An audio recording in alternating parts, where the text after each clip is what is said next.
what Max and Elijah's paper is on is one form of censorship that auctioneers or validators can have against you. This talk is going to be more about another form of censorship that has to do with the communication between the auctioneer and the bidder. I'm sure many of you who ever submitted to a relay know the relayers have a lot of power. There's a reason they have a lot of power, and there's actually some sort of formal math around that. That's what this is going to be. My other talk was really just like leading up to this thing. So like, honestly, this talk should probably supersede it. So also work with Mateus at Harvard and Shithaj at Berkeley. So one amazing thing about this paper was like the day before we were about to submit it to this conference, the DOJ like put out this thing against Google, and it was amazing because it was all about auction manipulation in the style of the thing that we wrote this paper about. But if you go into the actual DOJ filing, Google looked at every auction. They limited which advertisers could bid, so they mutated the communication. So one bidder might bid, Google would say, okay, these are the current bids, but they would only send them to some subset of people. So it's sort of, they manipulated the communication of the actual bidding process. And then Google itself kept a bid for itself at all times, which it would either disclose or not disclose. And it would use that to manipulate the auction. The simplest form of this type of auction manipulation is in the second price auction. So say we have a second price auction. If the auctioneer adds a fake bid, so second price auction, you get a bunch of bids. Let's say the highest bid is $10, the second highest bid is $5. The way it would settle is the person who bid $10 pays $5. Now, if the auctioneer has a fake bid at 9.999, they effectively extracted some surplus in a way, and it's not incentive compatible. So that's actually explicitly what Google is accused of doing, which I think it was actually kind of amazing that the DOJ took 10 years to build this case up, because it's not like there's a big red button that says like manipulate in their code base, right? It's more like they have some complicated strategy, and that for some parameters it just learns the greedy algorithm of like shoving in fake orders. And it's not easy to tell. You as the user have to watch 10 years of auctions, and like the DOJ basically got 10 years of data from different ad networks who cooperated with them. And that's how they sort of realized that there was this front running. But it took 10 years of data to get to this. So, okay. So the classical auction theory version of the world is this idea that you have a bunch of different individuals, bots, humans, whatever, and they each have a value distribution.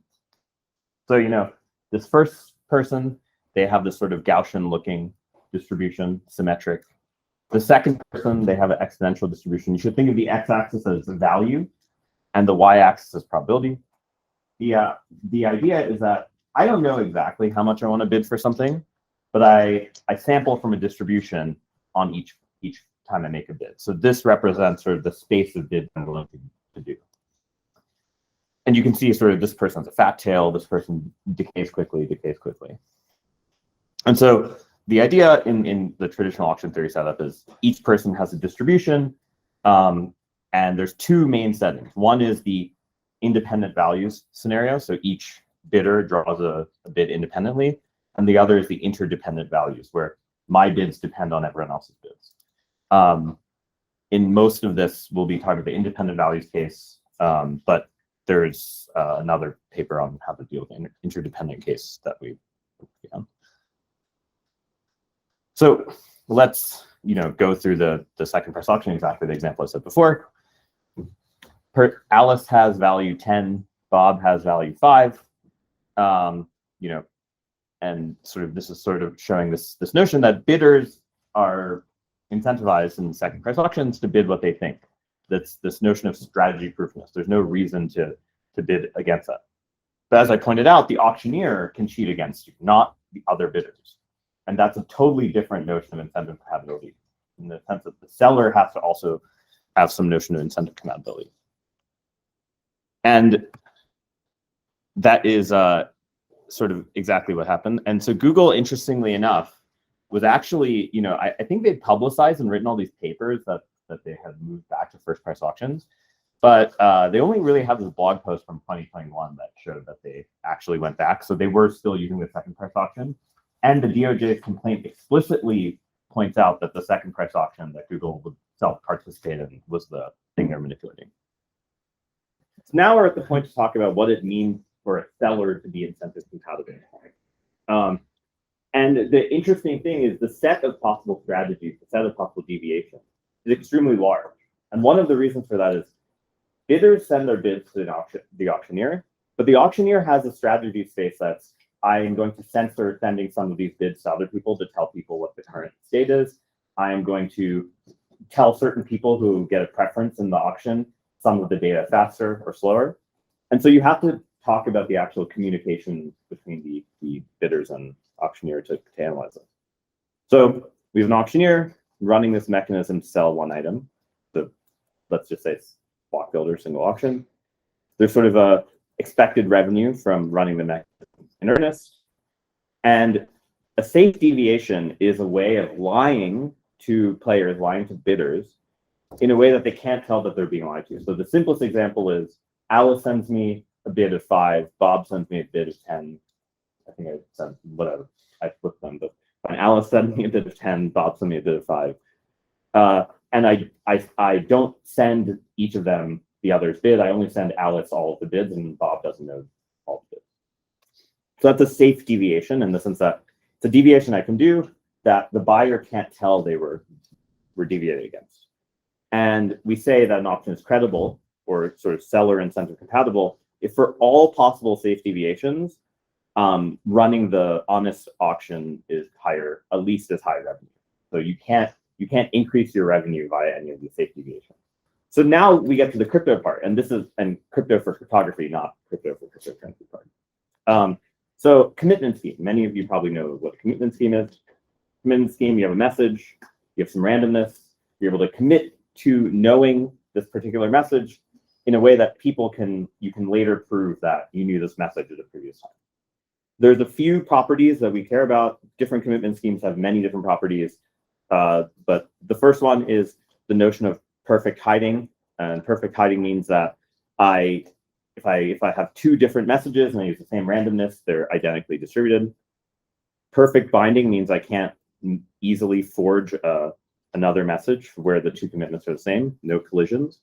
And the last part, which is extremely important, and anyone who's ever been in Bitcoin land, like Prestwich and Georgios, is non-malleability. And malleability of signatures is a very nuanced property, which basically says, I can't take your commitment and apply a function to the message and randomness and generate another commitment to something that is actually something else. So I can't like reuse your commitments for something else. And this is actually a very hard property to ensure. The main way of people do this now are with ZK. So you should basically be thinking of all the commitments we're going to talk about in this talk as coming from needing some form of zero-knowledge proof.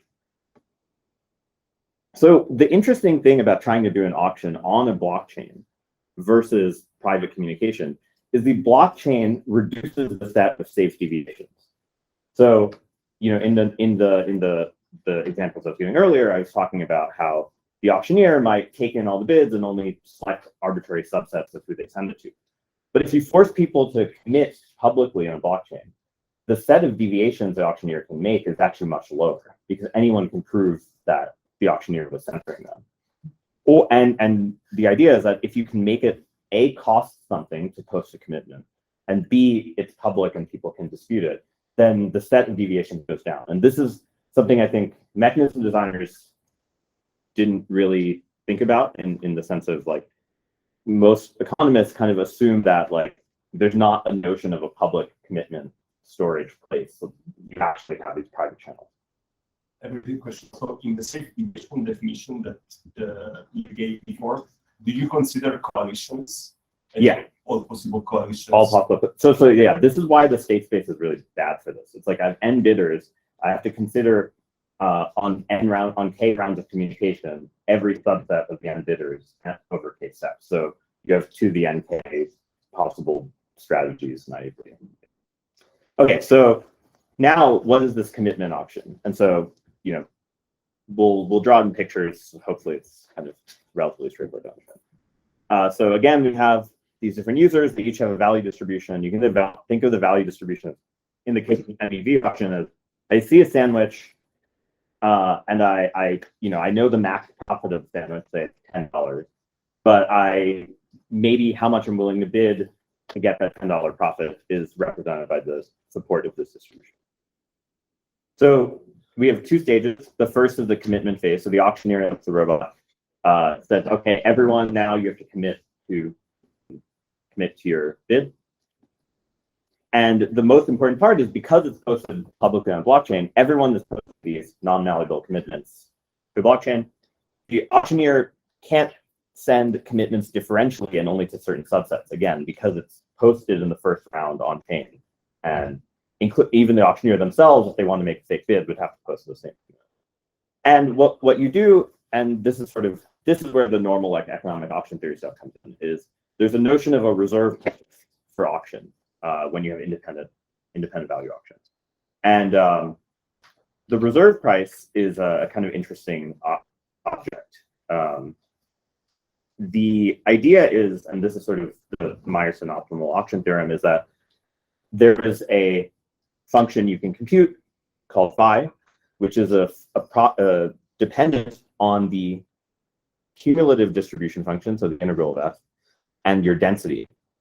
And this function, if it has certain properties, gives you sort of this notion of a reserve price. The first price at which your value is equal to sort of what's called your hazard, or like all of the kind of the tail, some sort of notion of the average of the size of the tail of your distribution. So the nice thing is, again, the auctioneer can't tell a bidder that the commitment phase has ended while the other participants know it's going, because it's done in a contract that's on chain. So one other thing I didn't mention is this notion of credibility that we've been talking about. In 2019, economists sort of proved this trilemma, which says if I have an auction that's credible, there exists no auctions that are credible, truthful, so that means bidder incentive compatible, I bid my value, and have bounded communication complexity. They don't need, the number of rounds is constant in the number of bidders.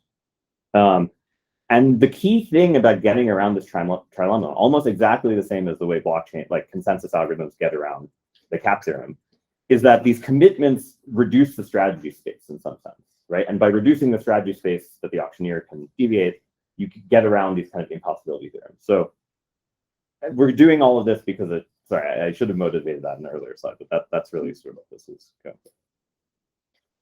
And then you have a second phase, which is the reveal phase. And now the auctioneer can't lie, the bids come out, and then the auctioneer, the other thing that I mentioned, there's this reserve price. In this auction, we actually make the bidders post collateral equal to the reserve price. So the reason for that is the auctioneer needs to have skin in the game on their fake bids. So if the auctioneer is adding fake bids, they have to actually put up some collateral, and they don't get back that collateral if they don't reveal. So the key thing to this setup is that the collateral is only given back to you if you reveal and you didn't win. And if you don't reveal, the auction takes the collateral. So, that's basically it. I mean, the math is kind of annoying for proving some of these things, but we're going to ignore that. You can go read the paper. But main thing, blockchains are public broadcast mechanisms. It changes how the auctioneer can behave in a way that I think economists had never really thought about. And this Google DOJ case is the perfect example of that. In the sense that if you were doing it in the type of credible manner, you wouldn't have the stuff you saw in AdSense. The other interesting thing mathematically about this paper that is not sort of obvious from the stuff there is my co-author Mateus. He a couple of years ago wrote a paper on getting around this trilemma with kind of different commitment schemes. But he was only able to show it for very, very thin-tailed value distributions, that they had to decay exponentially or super exponentially. And the interesting thing is, with the public posted commitment, you can actually have fat-tailed value distribution. And we prove some notion of fatter tails you can get almost all power law tails in this, which is actually really interesting. It's the first time that, at least that I know of, where by using cryptography, you actually change the economics of the participants quite significantly. When you talked about the person providing a commitment needing to reveal in order to get collateral back, the idea of shill bidding kind of entered my mind. So if you wanted as an auctioneer to kind of escape prosecution for doing this, you could just get an anonymous collective of shill bidders to do that. So then it just has to be that the commitment is such that it's not worth it to do so. Is that correct? Yeah, exactly. That's how you choose the amount of collateral you force someone to do. Because like given their values, that would always cause they could never have positive value. One thing that you didn't mention that I didn't understand is this a time limited auction? Because like I've seen auctions where they add time on depending on. Yeah. This is time limited. Okay. Yeah, that's a good point. You assume there's a clock because you could just That imagine changes the behavior, right? that changes the behavior for sure. Yeah, that's a very good point. Yeah, so this is a good question. So right now it's exactly equal collateral. It's not over collateral. It's 1-to-1. The real question, and I think the research that's an open topic, is with stronger commitments or maybe some more type of like thing where the auctioneer proves some properties to you in ZK about the partial valuation of the auction, can you get under 1? And it's possible that might be true, but it's actually way harder mathematically to show that. So this is a simpler result. But yeah, I think the goal is to actually be able to use the ZK or FHE to get it because the idea is like the auctioneer would have to keep proving these properties to you, and any deviation, basically anything that was under collateralized, you could check from a small number of steps. So. Yeah, just a question about Google. Why did they shift from the highest bid auction to the second highest? So like as Phil, oh yeah, I guess he's not here, likes to say, economists memed their way into duping people with the second price auction because like buyer incentive compatibility is sort of actually in some ways much weaker than seller incentive compatibility. And you can show that these second price auctions have this buyer incentive compatibility property. And people were like, oh, that's great. That means that people are bidding their real value and there's not kind of, the shill bidding type of problem. But of course, if the seller is front running, it doesn't matter anymore. Like, and then that's kind of like, and the seller was the one telling you like, hey, the second price auction is good for you. It's not some incentive compatible for Google. Yeah, it's very incentive compatible with Google. And that's right. Did Google stop? After 2021, did they actually go back to the top? Or did they went back to did first. they Yeah. But they had been saying they were going to do it for a long time, but then didn't actually do it. Was the accusation about before 2021? Not yeah, it's over the last 10 years. Because like basically what happened is there used to be these other ad auctions. So when you search a random website and you see those little like ads, like a box like powered by Google or whatever. There used to be, like 5 to 6 years ago, a bunch of other competing auctions for these remnant ad supplies. So like these like random other ads. And those people all saw like all the volume move off their auction. And so they started collecting data on all the bids that they knew of and comparing the auctions and then gave it to DOJ. So that's like the crux of the DOJ case. That they all were like, we're going to go bankrupt and we're stuck in Google for it. So. But yeah, if you read the case, like they clearly got a lot more like statistical information than I had thought. The DOJ could have. Do you give a trilemma in this? Is the contention that we use blockchains to escape this trilemma, or is that too strong? Yeah, no, that's exactly what it is. Is this like beyond the Google? Like I don't remember where I saw some talk that where they're sort of saying that like a lot of online advertisers have like switched to first price auctions because of that. Yeah, because they're just all cheap. Yeah, exactly. it definitely has been kind of publicized, but yeah, I think the problem is seller incentive compatibility is a lot harder to analyze. It's just, think about it this way: when you think about designing a layer 2, it's easy to make a fraud proof. It's hard to make a proof of non-inclusion, right? This is exactly the same problem. You have to prove that the auctioneer in some sense didn't include and censor in this kind of particular way. If you use your knowledge, does like how does I guess there's like backdoors where the auctioneer can still understand where the prices are. No. The commitment scheme means that the auctioneer can't invert the post. Yeah. That's the point of the commitment.